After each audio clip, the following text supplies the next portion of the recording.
In 1789, Europe was shaken as the regime in France succumbed to revolution and the infamous Bastille prison fell.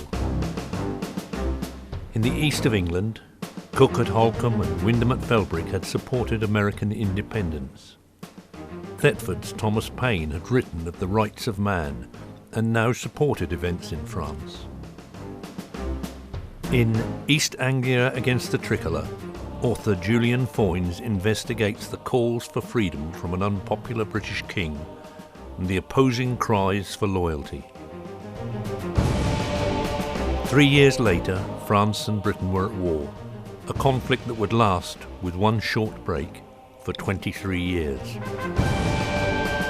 Suffolk fast became a haven for French nobles escaping the bloodbath in Paris. In 1797, Admiral Duncan led Yarmouth's North Sea fleet into action off the Dutch village of Camperdown and brought thousands of casualties and captives back to Yarmouth.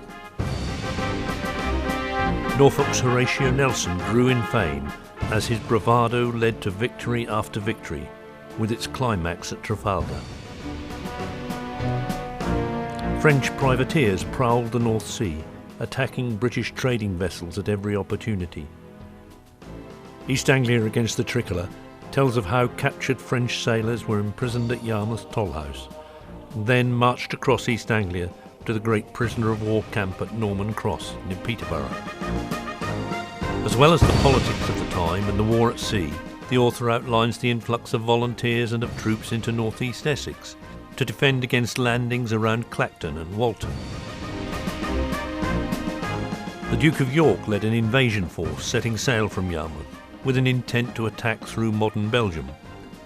But he marched his troops to the top of the hill and marched them down again. Many of the Martello Towers of Essex and Suffolk survive to the present day as physical reminders of this Eastern Defence War. At Landguard near Felixstowe, the massive fortifications are largely later Victorian work, built over the substantial fort that served the Napoleonic period. In Harwich, the largest of the fortifications, the Great Circular Battery, was built to defend the dockyards.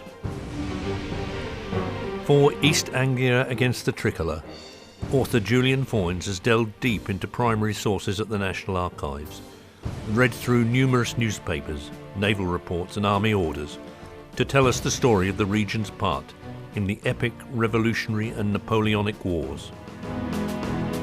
With many illustrations, beautiful contemporary maps and photographs of sites that can be visited today, East Anglia against the Tricolor is destined to be the standard text of the period for the East Anglian region.